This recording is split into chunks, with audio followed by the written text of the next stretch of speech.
بسم الله الحمد لله والصلاة والسلام على رسول الله وعلى آله وصحبه من والاه.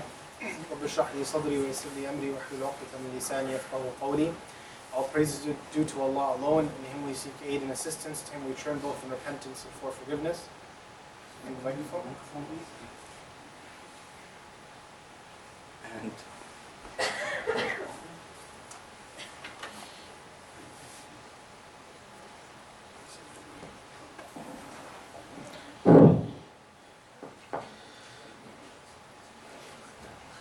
In Him we seek aid and assistance. To Him we turn both in repentance and for forgiveness. Bear witness that there's nothing worthy of worship save Allah alone, and that Muhammad sallallahu alaihi wasallam is both His slave and His messenger. So, Brother Yasser just started and he talked about your cell phones, right? Well, we're going to talk about cell phones today, inshallah. That's going to be the topic of discussion. I want to ask you guys by show of hands, and I know it's kind of obvious probably, but how many of you are on Facebook? The generational thing, eh? Nobody's on Facebook anymore. How many are on Instagram? Everybody goes up. How many are on Snapchat? Everyone's up. Okay, so basically everybody's on the younger stuff. There's probably something else I don't even know about that all the younger kids are on. What's that? Vine? I thought Vine died. So here's the first thing you have to do. You have to add me on everything, okay? You guys have to add me. Now, I'm joking, but inshallah what we're going to talk about is we're going to talk about social media. We're going to talk about the effect of social media. We're going to talk about how it affects us as Muslims. Is it a good thing? Is it a bad thing? How should we react to it? Now, sometimes, unfortunately, I think Muslims often, the way we deal with situations, when something new comes up, a lot of Muslims like to be like, it's haram, it's haram, it's haram. Keep it away from us, right? We don't want to talk about it. Keep it away. It's haram, it's haram.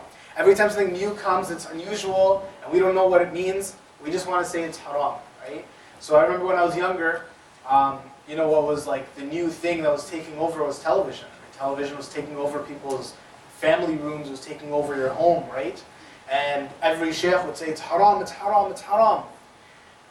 And so a lot of Muslims, actually, I remember when I was about 8 years old, 7 years old, my dad came home, he's like, Sheikh said it's haram, we're not having TV anymore. He got the TV out of our house. Now, is it good to be completely disassociated from television? Because you know what ended up happening? Muslims weren't in the media, right? Muslims weren't represented in the media. Anytime you turned on the television, the news, or anything like that, and there was any topic to do with Islam or Muslims, guess who wasn't talking? Muslims. Because we disconnected ourselves from the media. Instead of using television for good, we cut ourselves off from it. How many of you have ever heard about the issue with the printing press? None of you have heard about it. About the Ottoman Empire and the printing press? Nobody heard this? You heard about it? Tell me. What have you heard? I've heard about it, but I haven't. Just in general, just like a topic. Okay, so I'll tell you, this is something that some historians, they say, what was one of the reasons the Muslim Empire, the Ottoman Empire, came down? And one of the things they mention is that the printing press was invented. So what is the printing press? Before, if you had a book, for example, you have a pager, you know, you have one page flyer or something like that, and you want to make a copy for your friend, what do you have to do? You got to sit down with a pen and actually write it down. So if I want to make 2 copies of a book, I have to write down, if the book's 100 pages or 200 pages, I have to write down 200 pages with my hand, right? In order to make a copy, in order to give somebody else the copy, right? Well, when they came up with the printing press, what do? You have to make a copy of 1 page, and it does take a while back then. They would make a copy of 1 page, so you make 1 copy, you put it down, and after that you can print hundreds of copies of that page. So you could, in the time it takes to create 1 copy by hand, you can create 500 copies through the printing press machine, right? So it's a great invention. A lot of Muslims said, no, it's haram, we don't want to deal with it. Why? Because they were afraid of what it meant. Could somebody write down evil things and make copies of it and spread it all over the country?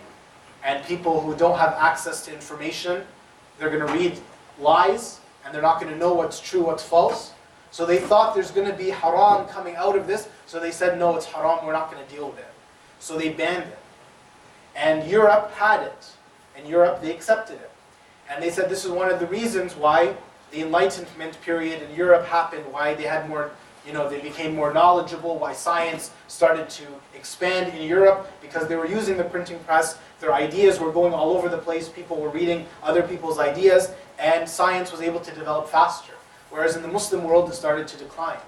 So a lot of historians will say the printing press, the reason that because Muslims resisted the printing press, that caused the Ottoman Empire to fall. So now we come to social media. Right? Social media basically was born in your lifetime. It didn't exist before that. What should our reaction be? Should our reaction be, hey, this is haram, and just not use it and everybody cut themselves off from it? Because we've seen in the past, every time we try to reject technology, sometimes there's bad consequences that comes out of that. But at the same time, should we be blind and accept it 100% without recognizing that there might be some evil things that come with social media? Right? So the Muslim has to be balanced. Allah subhanahu wa ta'ala tells you that He made us ummatan wasata. Allah subhanahu wa ta'ala made us a middle nation, a balanced nation. So we should be balanced. We should recognize, hey, there might be some bad things to do with this, and there might be some good things. Let's protect ourselves from the evil things, and let's use it for the good purposes. And what's really interesting is, subhanAllah, the Prophet ﷺ in a hadith, there's a long hadith about the signs of the Day of Judgment. And the Prophet ﷺ in the hadith, longer hadith, he mentions that the hour will not happen حَتَّى يَتَكَلَّمُ الرَّجُلْ عَذْبَةَ صَوْتِهِ, until the man will speak to عَذْبَةَ صَوْتِهِ. What is that? That is like, it was like a handle with a whip, a small whip on it. And basically the person would use this to get on the camel or their horse, and they would whip. It would just make a sound. It wouldn't really hit the animal. It would make a loud sound, and it would make the animal go. And if you whip it to one side, it goes to the right. If you whip it to the left, it goes to the left. This is like the keys to your car. And they would hold it in their hands. So if they went into the marketplace, you tie your camel, you're holding this salt, this abbat salt, this thing, you're holding it in your hand, you're walking in the souk, you're buying whatever you want. If you go home, you're relaxing at home, you're lying down, you're still holding this in your hand. It's like the keys to your car. The Prophet ﷺ said, the hour will not happen until the man speaks to it. What does that mean? Something that you can hold in your hand, that you can walk around the marketplace, you can walk around your home, and you can be talking into it. That you can hold in your hand. SubhanAllah, just like the cell phone. Right? You're going to say cell phone? Yeah? I know. I got you though. Okay. Then the Prophet ﷺ said, in the same hadith, he said, وَيُخْبِرُ فَخِذَهُ بِمَا يُحْدِثُ أَهْلَهُ بَعْدِ. He said, and then فَخِذَهُ, fakhid is literally what? Fakhid is your thigh, right? So he said, until the thigh, what does he mean by the thigh? In Arabic, it can mean like a branch of your family. So somebody who's related to you, but they're not like your immediate family. They're like, your second cousin, your third cousin, somebody who's related to you, you know them, but you don't see them every day, right? You see them every once in a while. They're far away from you. They're not like your first cousins or your like very close family members. They're like your second, third cousins or something like that. The Prophet said, when those far family members are going to be telling you what's happening inside of your house. Somebody who doesn't live in your area, they don't live in your neighborhood, you don't see them every day, you're going to walk by them, and they're going to tell you, hey, I heard your sister was doing this, your daughter was doing that, your mother was doing this. They're going to tell you things that are happening inside of your home. You don't even know about it, but they know about it. And subhanAllah, today, the person can on Instagram, they're taking pictures of themselves and posting it, and you get the whole look of their bedroom. So you can see what's happening inside their bedroom, and then they're posting it on their Instagram account, and some stranger sees it, and you walk by that stranger, and they say, hey, I saw it in your sister's bedroom, she's got this hanging on the wall. So they know what's inside her room, you don't even know it, and you're living in the room next to her, right? So subhanAllah, like through this social media app, one person could be writing, they write a post on Twitter or something like that, they tweet something out, and so somebody knows what's happening in your mind, and your dad doesn't know what's happening in your mind. And it's really interesting, right? So the Prophet ﷺ, subhanAllah, he prophesied that this was going to happen. We can see this happening, subhanAllah, in front of our eyes. But we should ask ourselves again, is social media good for us? Is it bad for us? How do we understand it? And one of the things we should realize is technology, social media included, is a blessing, right? It's a blessing. I mean, imagine you didn't have it. I would try to think about the days when people had to use payphones. Who here has even seen a payphone before, right? You have to have quarters in your pocket all the time, because if you needed to call home, you had to run to a payphone and like put a quarter in it and call somebody. You don't even know that stuff anymore. So subhanAllah, like now it's like in your pocket and you can just message something and it can go out to the world, right? Like one brother was traveling recently and he was in Egypt, and all of a sudden they grabbed him in the airport, police. Immediately got on his phone, he messaged, they're grabbing me in the airport in Egypt. His friends saw it, they called their MP called the government. SubhanAllah, the one message he sent out, he had 10 seconds before they took his phone, he sent one message on Facebook, the whole world found out about it, all these people started helping him. That's a blessing, right? SubhanAllah, it's an amazing blessing. But blessings, any blessing that Allah subhanahu wa ta'ala gives you, whether it's a blessing in money, Allah gave you a lot of money, whether it's blessing, Allah gave you a nice car, whether it's blessings, Allah gave you a nice family, whatever blessing Allah subhanahu wa ta'ala has given you with, you have to understand the nature of blessings are like magnifying glass. Okay? It's like a magnifying glass. A magnifying glass on your heart. So if you're a good person and Allah gave you a blessing, then your good is going to get magnified. So Allah subhanahu wa ta'ala gives you a lot of money and you're a good person, then all of a sudden you're giving money to charity, you're helping out people who are in need, you're building a hospital, you're building masajid, you're doing this, you're doing that. All of a sudden your good is becoming more and more and more. And then if the person, is not a good person, and Allah blesses them with a lot of money, then what happens? Again, it's a magnifying glass, right? Now all the evil, the haram the person is doing starts to expand and expand and expand. There was a guy, a sheikh was telling me of, this, I think he was a Saudi guy, and he was in London. He literally drove with his car, he took a stack of money in his car, driving through the street, and he put his hand out, and he just let the money go. And so all of a sudden there was like cash all over the street, and people were running and trying to grab it off of the floor. SubhanAllah, look at this level of like israf, and just didn't care, and throwing money around, and committing all kinds of haram. Right? So it's like that money became his punishment. Like on the Day of Judgment, Allah subhanahu wa ta'ala is going to grab this guy and ask him, why didn't you use that money for good? Why were you just throwing it away and using it for all kinds of haram? Right? And so it becomes this thing that Allah subhanahu wa ta'ala judges us for.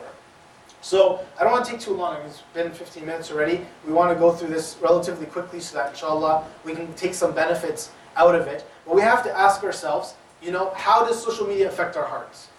And Allah subhanahu wa ta'ala says, the Prophet says in the hadith, إِنَّ اللَّهَ لَا يَنْظُرُ إِلَىٰ صُوَرِكُمْ وَلَا يَنْظُرُ إِلَىٰ أَمْوَالِكُمْ وَلَكِنْ يَنْظُرُ إِلَىٰ قُلُوبِكُمْ وَأَعْمَالِكُمْ. That Allah subhanahu wa ta'ala will not look to the shape of your body. Allah will not look to your money, to your wealth. But Allah will look to what? Your qalb, your hearts, and He will look to your deeds. And this is a really important point, because we have to make sure that we fix our hearts so that any blessing comes, we are using it for more good, we're not using it for evil. And this is going to bring us to the first point that I want to talk about when it comes to social media. Is one major problem when it comes to social media. The entire battlefield of social media is based on this one principle. Who can tell me what social media is really based on? The point of it. Yeah. Followers, that's really good. What else? Yeah. Likes. What else? More. Yeah. Views, that's right. What else? Like retweets, right? All that kind of stuff. Follows and likes and views and retweets. So all of it is based on what? What does that stuff mean? Popularity. Said fame. And what is popularity and fame? What does that mean? It means that people are what? They know you. They like you. And they're paying attention to you. Like, even if they're disgusted by you, they might watch your video that's really disgusting and give you a lot of views, but more importantly, what are they doing? They're paying attention to you. Right? They're paying attention to you. And so social media makes you focus 100% on the attention of people. Right? That people pay attention to you. We need the likes. We need the shares. We need the retweets. And subhanAllah, the person who's going to be on social media, one of the things that happens is that if you start posting stuff and people are not giving you views, and they're not giving you likes, and they're not giving you retweets, what happens? You feel bad about yourself. You feel like you're not a good person if people are not paying attention to you. How many people have felt that before? Like if you're not getting enough retweets, you actually feel bad. Nobody wants to admit it, but I know it's in all of your hearts. Right? I know it's there. What's the problem with this? The problem with this, what's the problem with this? The problem with this is that your whole, like your faith now becomes placed in the people and it doesn't become placed in Allah subhanahu wa ta'ala. There's a very powerful hadith. I'm sure lots of you've heard this hadith before, but subhanAllah, sometimes you can hear a hadith 100 times, but you don't really understand it. It's the hadith of the Prophet sallallahu alaihi wasallam. He took his 13-year-old cousin. What was his name? Who can tell me? Ali. No, another cousin. Who knows the cousins of the Prophet? Can tell me. He was young, he was 13 years old, 12, 13 maybe. Yes? No. Okay, Abdullah ibn Abbas.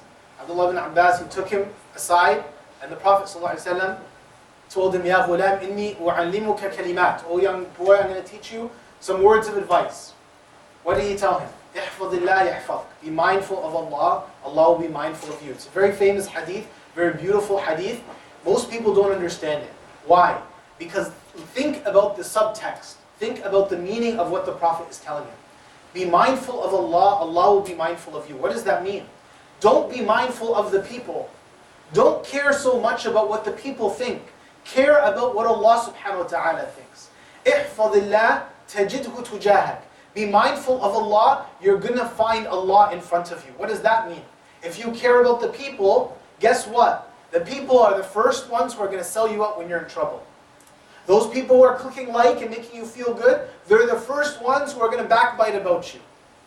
They're the first ones who are going to kick you when you're down. But be mindful of Allah, Allah will be there to help you.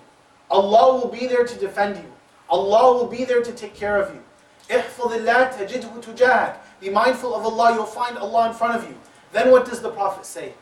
إِذَا سَأَلْتَ فَاسْأَلِ اللَّهِ وَإِذَا اسْتَعِنْتَ فَاسْتَعِنْ بِاللَّهِ. If you ask, then ask Allah subhanahu wa ta'ala. Don't ask the people.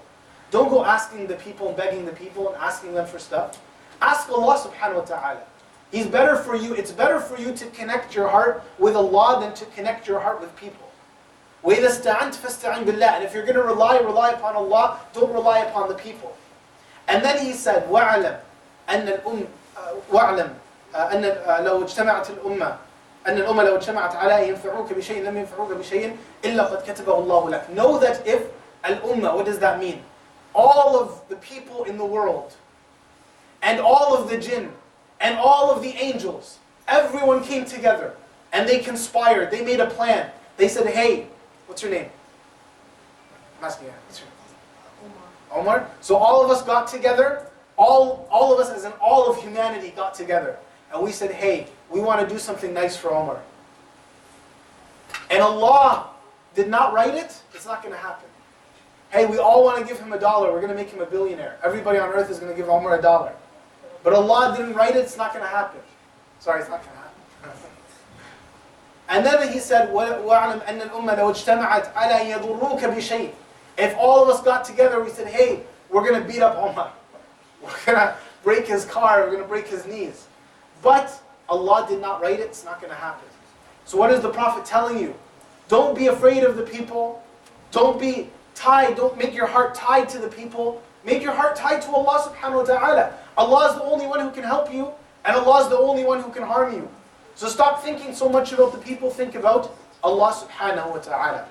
And this is very interesting, because even the Prophet ﷺ, when the people came from Medina, I don't know how well you guys know the seerah, but some of the people from, at that time it's called Yathrib, which is Medina, they came to Mecca, they heard from the Prophet ﷺ, they wanted to accept Islam. So what did they do? They put their hands on the hand of the Prophet ﷺ. They said, what should we give you bay'ah for? What should we pledge allegiance to you, O Ya Rasulullah? What should we pledge allegiance for? So the Prophet now is going to tell them what? The most important stuff about Islam, right? They're saying we want to accept Islam. What do we accept Islam about? What is Islam all about? The Prophet said, أَن تَعْبُدُ اللَّهَ وَلَا تُشْرِكُوا بِهِ شَيْئًا. You worship Allah, you don't make shirk with Allah, you don't worship anyone other than Allah. وَالصَّلَوَاتِ الْخَمْسِ, and that you pray 5 times a day. وَأَلَّا تَسْأَلُوا النَّاسَ شَيْئًا, that you don't ask the people for anything. The Muslims should not be humiliating themselves for the attention of the people. You shouldn't be humiliating yourself so that people like you. If they like you, alhamdulillah. If they don't like you, alhamdulillah. You shouldn't be debasing yourself for people. And here's another interesting, beautiful hadith. The Prophet ﷺ said, مَنْ الْتَمِسْ رِضَى اللَّهِ بِسَخَةِ النَّاسِ, that whoever is seeking the pleasure of Allah, even if you get the anger of the people. So you say something or you do something and people hate you for it. But it's the right thing. And you're doing it for the sake of Allah, you should do it anyways. The problem is sometimes, you're on your Facebook, you're like, I'm not going to write that because then people are going to get angry. I'm not going to say that even though what you're saying is true. You give somebody advice about Islam. This is the right thing to do. They get angry with you. How dare you say this to me? But if you're seeking the pleasure of Allah, what does the Prophet tell you? Whoever is seeking the pleasure of Allah, even if the people get angry with you, then Allah will be pleased with you, and Allah will make the people happy with you. Allah will make the people happy with you. It's interesting. I'm remembering, Muhammad Ali, the boxer. You guys all know him, right? Obviously it's before your time, before my time even. But if you read the history, when he was standing up for his beliefs, and he said, I'm not going to go fight in Vietnam, it's against my beliefs. When he was standing up for his beliefs, people hated him. The majority of America hated him. Oh, you can't hear? You can't hear. Oh, I'm sorry. The majority of America hated him. Hated him. They called him a traitor. They called him a coward. They called him this. They called him that. And subhanAllah, when he died, I don't think there was anyone in America that was more celebrated when they died. Everybody was talking about how great he was. Still can't hear? Everybody in America was talking about how great he was. Everybody loved him. Everybody was writing articles about how great he was. SubhanAllah, he stood up for his beliefs for the sake of Allah. Even though the people hated him in that moment, in the end, Allah made all the people love him. And so that's something you should think about as well. If you stand up for what's true, Allah will make the people love you. And Allah will love you. Even if today they hate you. Right? But we shouldn't be constantly chasing the attention of people. And this is, again, the first problem with social media. We're constantly chasing the attention of people. It's a battlefield, and it's based on, you get that blue check mark, and when people are following you, right? You get the notoriety and the fame and the popularity when people like you.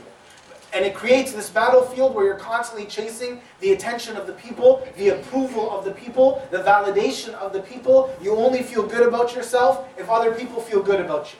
And this is another major problem. When you're chasing the attention of people, when you're chasing people paying attention to you, what ends up happening? You're willing to give away anything to get their attention. You're willing to give away anything to get their attention. So, you find all of a sudden, people start to dress in ways that are really un-Islamic. They start taking off more and more clothing. Why? Because they want to get the attention of the people. Right? The sisters start taking off their hijab or dressing more tight clothing. The brothers start, sometimes the brother's like, sister, why are you not wearing your hijab? And then the same brother takes off his shirt and he's wearing these really, tight shorts, and he takes a picture and he puts it on Instagram, right? We're seeing this all the time. He's flexing his muscles completely, he takes that picture, and he puts it on Instagram, right? Let's be honest. What happened? What is this process? See, when all you care about is the people, you're willing to give away your modesty to get their attention. Your hayat is not valuable anymore. Your modesty is not valuable anymore. You'll give it away to get the attention of people. And this is really interesting. Why? Because the Prophet ﷺ, he said, Al-hayat, modesty, wal-iman, qurana jami'a. Modesty and faith are interconnected. They're interconnected. فَإِذَا رُفِعَ أَحَدُهُمَا رُفِعَ الْآخَرُ. So if one of them is taken away, the other one is taken away. If Allah takes away your modesty, your faith will go too. If Allah takes away your faith, your modesty goes away too. Why? Because when you care only about the people, then you don't care about Allah. When your focus, sole focus, is people liking you, then you don't care about Allah subhanahu wa ta'ala. And then you'll give away your modesty. But when you care about Allah, when Allah is the most precious thing to you, when you get your validation from Allah, if Allah is pleased with me, I feel good about myself. If Allah is happy with me, I feel good about myself. I don't care about what people think. If Allah is pleased with me, that's when I feel good about myself. Then you're gonna guard your modesty. You're not gonna dress in provocative ways. You're not gonna do these foolish YouTube videos where they're doing these crazy antics and like debasing themselves almost like they're humiliating themselves in order to get views, right? Really. We throw out names of people out there on YouTube, but you go and they do like ridiculous things to get the views of people and the attention of people. Why? Because they don't care about Allah, they care about the people. They care about the people. And they care about getting those views.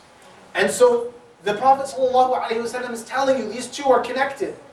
Iman and haya are connected. Your faith, your modesty is connected. And so it's a really good measure for you. If you're willing to give up your modesty, that's a sign that your iman is going down. When your iman is up, you're like, I'm not going to debase myself like that. I'm not going to humiliate myself like that. I care about myself. I have more self-dignity. I have more self-dignity. I'm not going to take off my clothing. I'm not going to do this stuff. I care about myself. I have respect for myself. I'm not going to do that kind of stuff. And this leads to now the third problem that I wanted to talk about. The third problem in social media is that people start to become advertisers. And I don't mean advertisers like, hey guys, check out this product I bought and go buy it, use my link so I can get some money off of it. Not talking about that stuff, no. I'm talking about we become advertisers sometimes for haram, right? So you take a picture of yourself and you're at a really haram place. The person will take a picture of themselves, they're at a very haram place, they put it on their Instagram. Now everybody can see that you went to that haram place. Right? This happens a lot. The Prophet ﷺ said, كُلُّ أُمَّتِي مُعَافَى. All of my ummah is going to be forgiven. All of my ummah is taken care of. All of my ummah, Allah subhanahu wa ta'ala is going to forgive them. He said, إِلَّا هُمْ. Except whom? Who knows? Who said that? Good. إِلَّا الْمُجَاهِدِينَ. Except those who are proclaiming. They're announcing. They're advertising. The companions, they said, Ya Rasulullah, who are the ones who are advertising? He said, قَالَ يَبِيتُ الرَّجُلُ اِفْعَلُ الْمَعْصِيَةَ بِاللَّيْلِ فَيَبِيتُ وَيَسْتُرُهُ رَبَّهُ. He said, the person will commit haram at night, and he goes to sleep, and Allah has protected him. Allah has covered him. Meaning what? He committed haram, but nobody knows about it. And then he wakes up in the morning, and he starts advertising. He goes on his Facebook, he goes on his Twitter, he goes on his Snapchat. You can't believe what I did last night. Now he shows them all the pictures. He advertises it. Hey, everybody, look. What's the problem with this? When you do this, you're advertising the haram. And then other people see you doing haram, they want to do it too. Somebody, maybe he's having a fight inside of his heart, you know? Shaitan is telling him to do the haram, but he reads Quran and it makes him stop. And he wants to do it, he doesn't want to do it, he's fighting. Now you advertise it, he said, well, if Omar did it, sorry, I gotta pick on you a bit. If Omar did it, maybe I'm gonna do it too, right? So now you made it easy for the person to do something wrong, right? Or you might advertise, you're telling them, he didn't know that place part of the city has a really haram spot over there. Now when you put it on Instagram, he's like, oh, they have a really haram spot over there. I'm gonna go check it out. And he just gave me all the directions for it. So what ends up happening when this happens? You are participating in their haram. The Prophet ﷺ said, Man da'a ila huda. Whoever is guiding people to guidance, whoever's calling people to guidance, then you have the ajr of all of the guidance that they do. You go on Instagram or Facebook and you say, hey, we're meeting up to read Quran at this time. Everybody who comes, you're getting their reward as well. You get your reward for reading, you get their reward as well. Hey, we're coming to the masjid to go to this event. Why don't you guys come? You get your friends to come out today. You get the reward of being here. You get the reward of them being here too. This is the way Islam is. You're getting the rewards. But the Prophet said the other side. وَمَنْ دَعَى إِلَى ضَلَالَةٍ. Whoever is calling towards misguidance. You put that picture of you doing haram. Now all of a sudden everybody else does the same haram. You get the sin of your haram. You get the sin of their haram as well. And there's a very powerful story that one of the scholars mentioned that a young kid came to him in the masjid, and he told him, Sheikh, I have to tell you this story. He said, we had a friend, and he used to have a subscription to a haram website. And he said he would have these pictures, and every time we'd see him, he'd show us these haram pictures, and all the guys would be like, wow, wow, and stuff like that. And they'd always, every time they'd see him, they'd say, show me more pictures, show me more pictures. And so one day he's like, you know what, I'm just going to email you guys. So he took a bunch of their email addresses, and he would send them emails. Every once in a while, send them emails of these pictures, haram pictures. He said to the sheikh, he said, this guy, he was driving his car, same guy who was driving his car, and another car came and T-boned him, and he died instantly. He said, we took him to the masjid, we did the ghusl for him, we prayed for him, we took him to the graveyard, and we buried him with our own hands. He said, Sheikh, after we buried him, we came home. He said, about a week later, I got an email from him. The same guy. I buried him in the ground, my own hands, we put the dirt in there, I got an email from him. He said, I checked the email, I opened it, and it was a bunch of haram pictures. He said, so I deleted it right away. He said, I deleted it. He said, the next week, I got another email from him. And I opened it, and it was haram pictures. So he's like, Sheikh, we found out that he had some kind of setup in his email, automatic setup. Every time the website sends him an email with those pictures, automatically it emails all of us, all of his friends. So every week we're getting emails automatically from him. He's in the grave, he's dead. We're getting the emails from him with his name, with all of these haram pictures. He said, Sheikh, what should we do? He said, email the website. Tell them this guy is dead. Cancel his account, please. So they emailed the website. They said, hey, this guy is deceased, he's dead, please cancel his email. They responded back to the friends. They said, listen, your friend paid a 2-year subscription. Already, he paid for it up front. These emails, he's going to get them every single week for the next 2 years. Imam al-Ghazali, he mentioned that some people, when they die, all of their sins die with them. The only haram he was doing on earth, maybe he gets angry at this person and yells, he gets angry at that person or something. Just small, trivial stuff. So when he dies, his sins die. وَتَبْقَى حَسَنَاتَهُ مِئَةَ سَنَةً. And his good deeds stay for 100 years. He built a masjid, he built a school, he helped do this, he taught someone something useful. So now 100 years of his good deeds. He's dead, and there's good deeds going for 100 years. He said, and there's some people, they die, all of their good dies with them. The only good they did in their life, maybe they smiled in your face here and there, they did a couple of nice things here and there. They die, their good dies too. And their sins continue for 100 years. They did something haram and people started practicing it for 100 years. This guy's in his grave for 2 years. He is doing haram. His emails are sending. While he's in the grave for 2 years, his friends are getting these emails. So you have to ask yourself, subhanAllah, what are we doing on the internet that's going to be good deeds, that's going to last for 100 years, and what's not? Because one thing you guys have to understand, and you guys have to really understand this, whatever happens on the internet stays forever. It stays forever. It's not going anywhere. Which is really cruel, because when you're 13, you might write some stupid stuff on the internet, right? But it'll stay there forever. There's people, like there's this young sister, I think in Calgary or something, she was running for political office. She was like 23 or something like that, 24. And then they went through all of her Twitter, all of her Facebook, all the way back to when she was like 15. They found her writing some like pretty nasty stuff. And so immediately went into the media and they said, look at all the stuff she wrote. I'm telling you, the stuff you write stays forever. It stays forever because there are angels on your shoulders writing it down, and it stays forever on the internet. It's not going anywhere.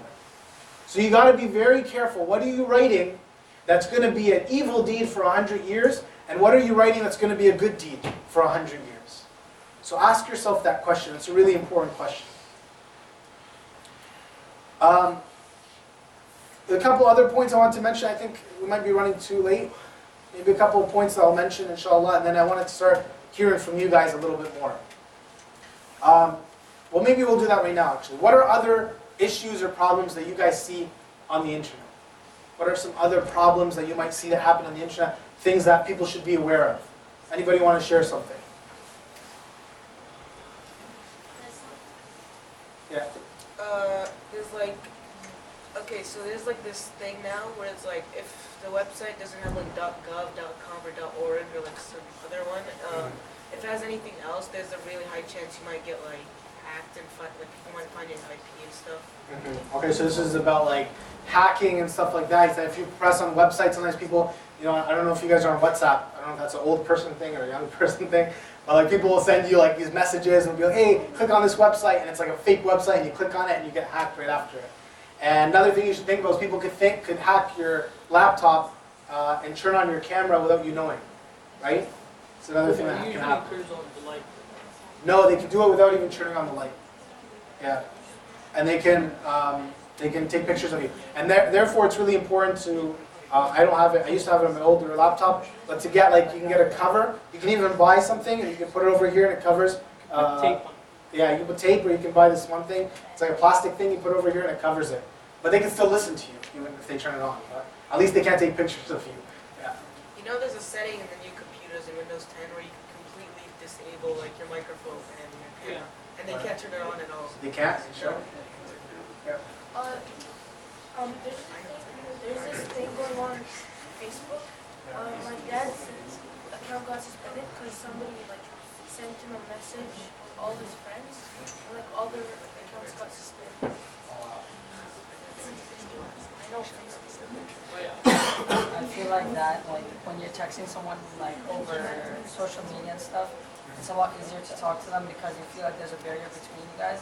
So whatever you say won't affect them as much. Face-to-face people are shy, people might not say as things like face-to-face, but online texting and stuff, it's a lot easier to get it out, and that's might put you in trouble. So that's a really good point. So one of the points, this is something that they call it e-courage, right? Electronic courage or online courage, where when you're talking to somebody online, what happens is the person thinks hey, they feel like they're protected. Because I'm not face-to-face, and you're just writing on your phone or you're writing on your iPad or something like that, they don't feel like it's the same as when you're right in front of them. So they'll say things online that they would never say when they're face-to-face. All of a sudden you get all of this courage, and they're like lions. And subhanAllah, I've seen this where sometimes people are commenting on my Facebook wall and stuff, and they're using really harsh language, and they're just going on this rampage, and you're like, man, this guy's really angry. Then you meet him in real life, and he's this really timid, quiet guy. You can't even hear his voice. He's just so calm. SubhanAllah, you're like a lion on the internet. You're writing and harsh and yelling and all this stuff, and you see this, SubhanAllah, sometimes, they'll be talking, the brother will talk to his sister online, and he'll use really vulgar language that he'll never do in real life. Why do you think it's different when you go online? Why do you think it's different when you go online? Allah knows what you wrote. The angels know what you wrote. Everybody knows what Allah subhanahu wa ta'ala is going to take you to account for everything that you write online. Why do you think it's any different? What did you want to add? No, I was just going to say about also, it's not only social medias, it's also gamers, for example, Call of Duty and things like that. No, there's swatting, Oh yeah. 2 weeks or less than 2 weeks ago. Some guy called the police, and he made the SWAT team go to a place, and they shot a 28-year-old guy with 2 kids for no reason. He wasn't even a part of a game. It's a game for $1.45. And the 2 teams. This is fought. when one person will call the police on the other person, and then the police will come into he gave him their the house. wrong address. Oh, so they went to the this wrong guy, person. and they killed the 28-year-old guy. That's kind of lucky. For no reason. Some crazy stuff. Gaming is a different animal. But back to the point about the words that we use. Some of the pranks that happen. I don't even know what to say about those. But back to the words that we use. The Prophet ﷺ, he said that one of you will say a word in an abd يتكلم بكلمة من رضوان الله, that a person will say a word out of seeking the pleasure of Allah subhanahu wa ta'ala. لا يلقي لها بالا. He doesn't even pay attention to it. You say a nice word seeking the pleasure of Allah subhanahu wa ta'ala. You don't even pay attention to it, and it will raise them on the day of judgment. SubhanAllah, you're going to come in front of Allah subhanahu wa ta'ala, all of a sudden you find yourself all the way at the top of Jannah. And you're like, Allah, I'm happy I'm here, I'm really glad I'm here, but I didn't do that many good deeds, right? Why am I all the way at the top of Jannah? Why am I not like at the bottom of Jannah? And Allah will tell you it's because you said something really nice to someone. SubhanAllah, you don't know. Like sometimes you come across people, maybe they're in your classroom, maybe they're people you're talking to online, maybe they're so depressed, they're thinking about suicide. That happens. And then you say something nice to them. You give them a compliment. You make them feel good about themselves. And you might convince them not to commit suicide. Like wallahi, the one good thing you say might raise you in Jannah because you didn't even think about it. Like you just said something nice to her, or you said something nice to him, you didn't even think about it. And all of a sudden, it raises you in Jannah. And the Prophet said the opposite. The person will say something from the anger of Allah, they don't pay attention to it, and it will cause them to fall into Jahannam for 70,000 years. You're falling like as if someone threw a rock and the rock is falling for 70,000 years of falling. SubhanAllah. Why? Because you said something mean to him. You don't know that you destroyed that person inside. You wrote something on chat or you wrote something on whatever, and you don't know how you destroyed that person. You don't know how you made them feel inside. You might have completely destroyed them. And Allah will take into account for it. So the words we write and the way we talk to people is really important. We can't have that like e-courage. We can't have that e-courage make us do these terrible mistakes when we go online.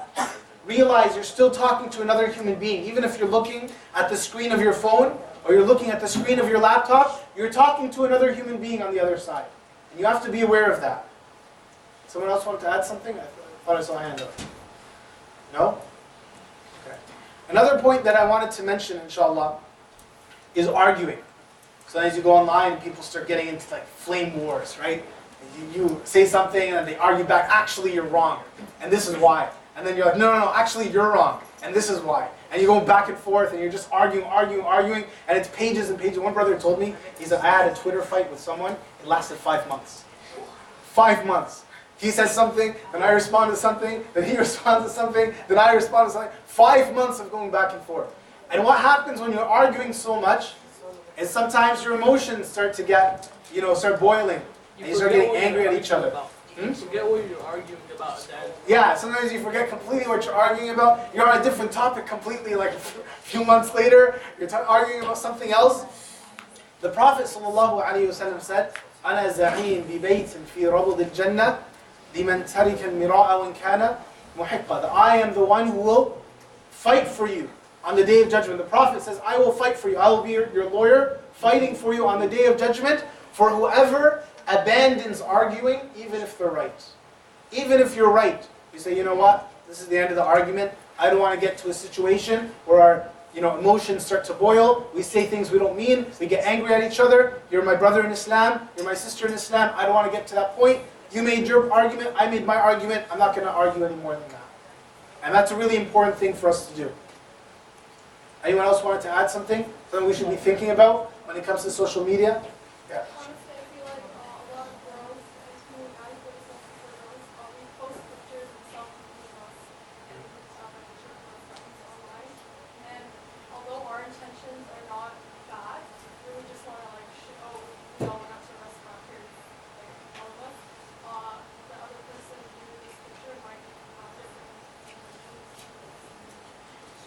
Yeah, no, that's a really good point actually. And subhanAllah, like you should be very judicious about who you share your pictures with.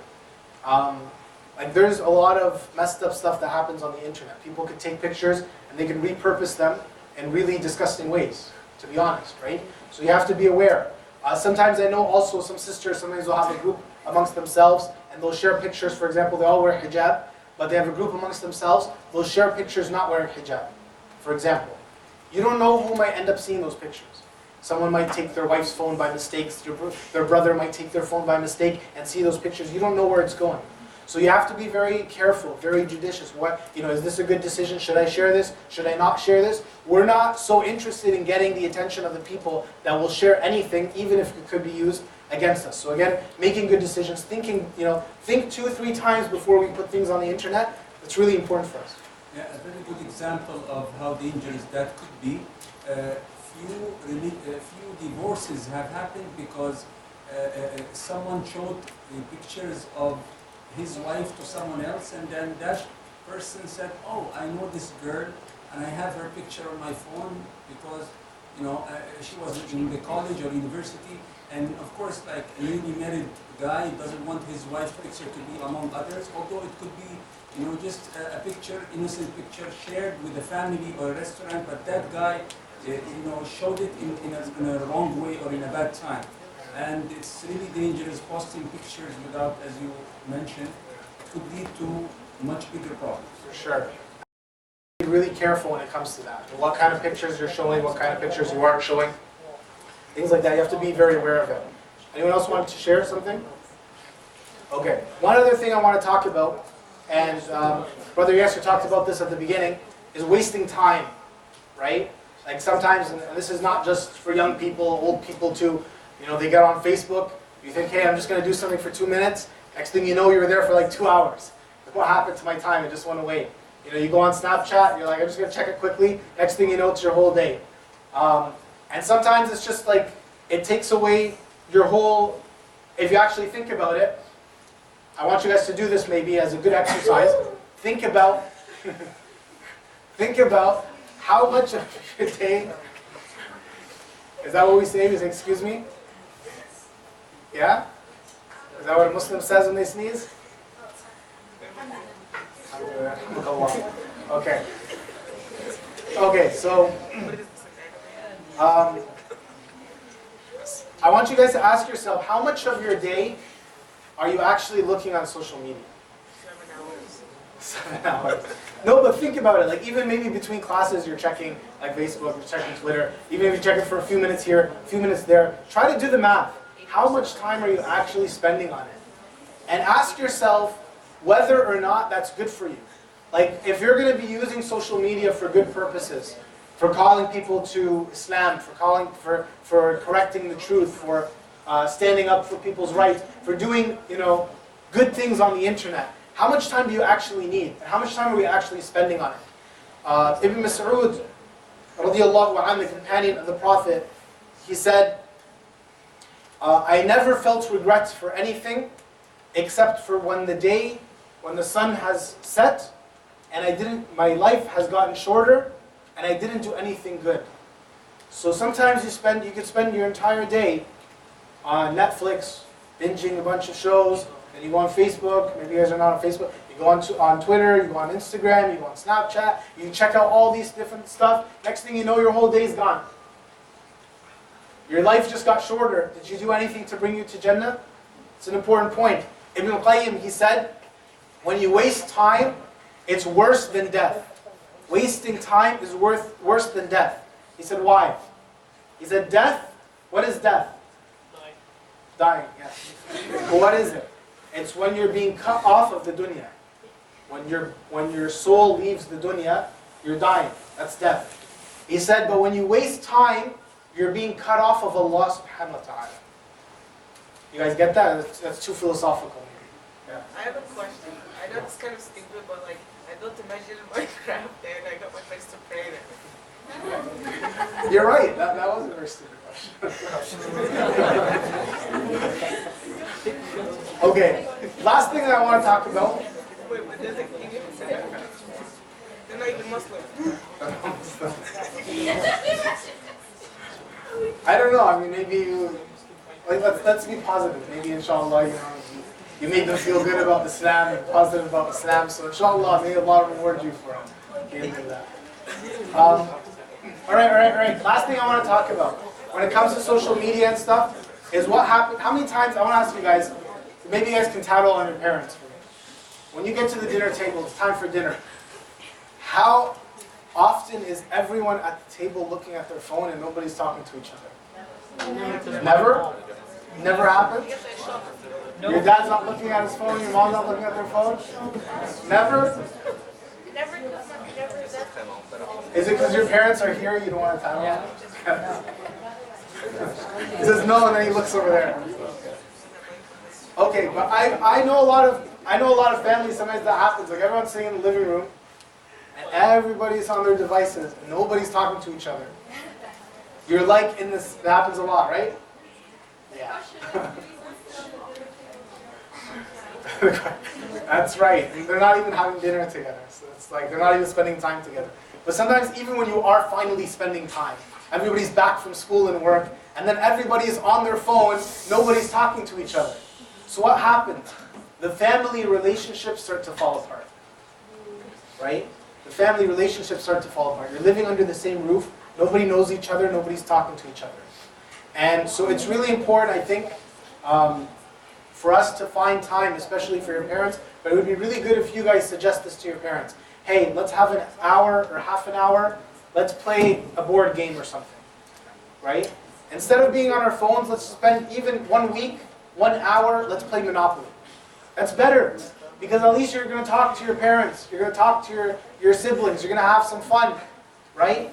Instead of all of your friends being these virtual people in the virtual world, your friends on Twitter, your friends on Facebook and Snapchat, it's more important for you to build these relationships with your family. One of the reasons why that's really important, the Prophet ﷺ said, whoever wants to increase their life and increase their wealth, who wants to have a really long life and have a lot of money? Only this guy, everybody else is out, huh? Okay, there's a few hands at least. Oh, you have a question. So you didn't even want that. Who wants to have a long life and a lot of money in their life? Okay, there. The hands are finally going up. The Prophet ﷺ said, whoever wants this, فَلْيَصِلْ رَحِمَهُ, then let them connect to their family. Have a relationship with their family. And subhanAllah, this is a hadith of the Prophet ﷺ. What was interesting is I started to look at scientific studies. What are the characteristics of people who have long lives? The number one is they have good family relationships. They have good family relationships. I looked at the characteristics of people who are wealthy. Again, they have good family relationships. Good family relationships, subhanAllah. Just like the Prophet told you, now the people who are building statistics and looking at the numbers and talking to all the people and putting it together, they say, hey, the number one characteristic for people to have long, healthy lives is you have good family relationships. So maybe right now you're young, you don't really think about it too much, you don't think it's that important to speak to your parents. You're like, Mom, I don't want to talk to you. Dad, I don't want to talk to you. Wallahi, this is the thing that's going to save your life. So I'm suggesting for all of you to go back home today and you're going to tell your parents, hey, 1 day a week, we're going to play Monopoly, okay? Who's up for that? Well, Monopoly makes you fight more. Play the game of life. Alright? Play some kind of board game. Yeah, okay, questions? Does it only have to be for games? Like I know there's like some consoles for games that there's like the Wii. The point is to do something together. Just like together. What makes you know, please, that's the bad example. So they like get people mad over money. So if you took the $100 bill, Who actually knows the rules to Monopoly? Okay. Anyone else have questions? You guys are getting me in trouble. Guys, quiet please, thank you. How allowed to go out as often as you guys were back then with all the things going on in the world. So that's like, we find like social media is the only way where we can actually enjoy our time, which is why we always go back to it. Like there's always a reason why we go back to social media, because we're not really allowed to go out as often. So first, you made me sound really old because in my time, we were allowed to go out. The second thing is, you're right. I mean, you know what? I don't think you guys should take from this lecture that social media is bad, haram, don't go on it ever. That's not what I'm saying. But I am saying there needs to be balance. And I am saying that there are some bad things about it that we have to be aware of, right? There's some bad things about it we should be aware of. So it's like if you're using social media, you are using it for entertainment, that's fine. But also we have to bring some balance to our lives. It can't all be social media 24/7, which unfortunately a lot of people, their lives are structured like that right now. Anyone else want to share something? Or question? This side? I want to share something. Sure. Right. I just remembered how you said that texting the people, no, like posting stuff, telling, like giving them a life, Mhm. keep them from suiciding. There was these people, Harvard took them in just because of like posts they posted on other people's pictures and everybody disliked them. Like positive notes? Yeah. It's really cool. They're saying that there was a couple of people who got accepted to Harvard, and the reason they got taken to Harvard is because they were going on people's pictures and writing really positive notes. And this is the other message I want to make sure that you guys leave with as well, is social media is not evil. There's good things that you can do on it. And one of the good things is, yeah, writing positive notes on people's walls or on their Instagram photos or whatever, making them feel valuable. This is something that's really important. Wallahi, you could lift someone's spirits up, make them feel really good. You can get, subhanAllah, by being this really positive person, you might get your friends from school saying, hey, I want to learn more about Islam. Just seeing your conduct, seeing your akhlaq, seeing the way that you're being really positive in your messages and you're really positive with people. So there's a lot of good you can do through social media. You can call people to Islam. You can fight against Islamophobia. There's so much good that we can do. We should be using it for good purposes. So it shouldn't be 99% entertainment. We should be using it as well for good things that we can spread, inshallah. I have something. Like social media, I mean, should teach us a bit of social ethics, which sadly I have seen very few of youth and young ones who are amazing on social media when it comes to actual life, especially in big gatherings, especially with adults, especially with teachers. There is a lack of social ethics and social etiquette, social, skill, if I may say. So this is another thing that social media has both negative impact on our kids, that they lack the life skill in general because they're more into the, that window that brings all what they see, but they control it. But when you're out there, you have almost zero control over what you see, and you don't have enough skills to deal with it. So that was really seen in our day-to-day life. No, it's true. And actually, this is one of the things that's hurting younger people as you get older. You start going into the workplace, and guess what? You're not stuck on your phones anymore. You actually have to interact with old people, and they're not used to social media.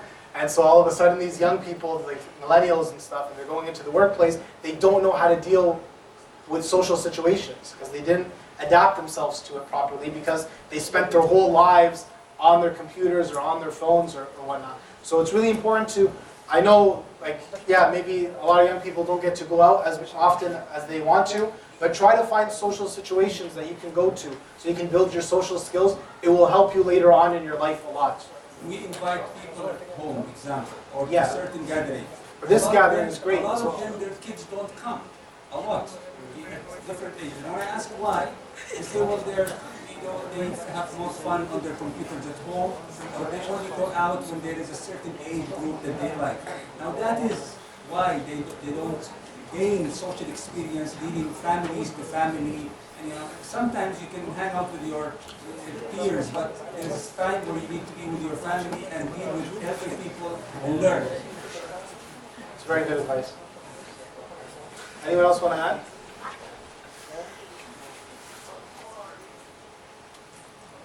Nobody Snapchat pizza. He said nobody Snapchat with pizza. Oh, I see everything. Okay, inshallah. I think then we're done. We'll go a full hour. Assalamu alaikum.